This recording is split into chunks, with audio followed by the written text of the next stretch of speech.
Bonjour. En ce dimanche de l'Épiphanie, je me dois de vous parler des mages et bien sûr de la galette des rois. Mais pour commencer, je vous lis la page d'évangile de ce jour proclamée dans toutes les églises. C'est dans l'évangile de Matthieu au chapitre 2. Jésus était né à Bethléem en Judée au temps du roi Hérode le Grand. Or, voici que des mages venus d'Orient arrivèrent à Jérusalem et demandèrent « Où est le roi des Juifs qui vient de naître ?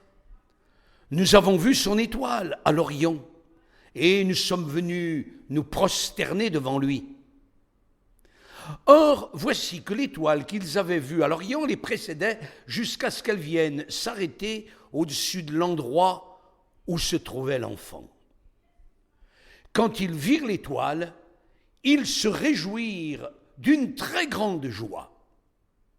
Ils entrèrent dans la maison, ils virent l'enfant avec Marie sa mère, et tombant à ses pieds, ils se prosternèrent devant lui. Ils ouvrirent leur coffret et lui offrirent leurs présents, de l'or, de l'encens et de la myrrhe. Voilà le très beau texte d'évangile de l'Épiphanie. Et vous avez peut-être remarqué, il n'est pas question de roi, c'est vrai. Cependant, dès le IIIe siècle, les mages ont été qualifiés du titre de roi. Puis, cette royauté des mages a été reconnue par la liturgie.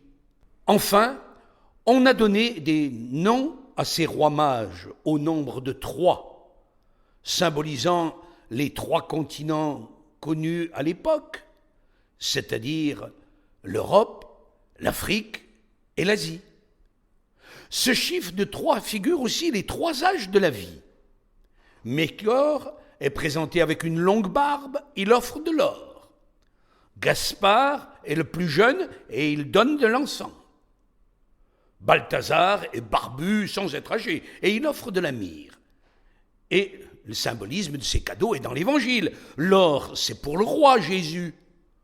L'encens, c'est pour le Dieu, le Fils de Dieu. Et la myrrhe, c'est pour anticiper la mort de Jésus. Voilà pour la signification religieuse de l'Épiphanie, avec l'émerveillement devant les mages que l'on place dans la crèche. Et voilà maintenant une tradition très populaire du gâteau, de la galette dans laquelle est dissimulée une fève.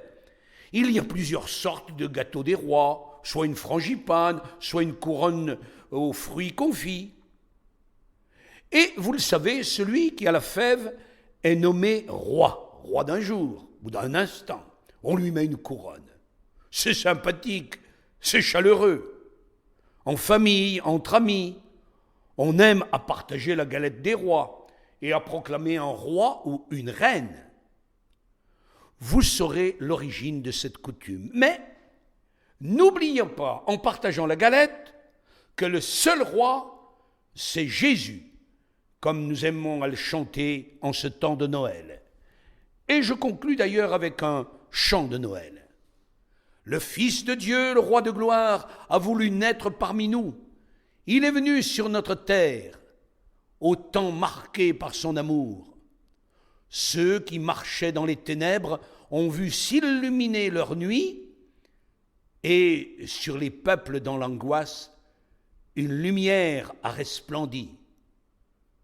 Et je pense aussi à un chant de Noël, puisque l'Épiphanie, c'est dans le temps liturgique de Noël. Ils ont vu son étoile tout là-haut dans le ciel. Ils ont vu son étoile et ils ont dit « c'est Noël ». Noël, l'Épiphanie. Bonne journée et à dimanche prochain.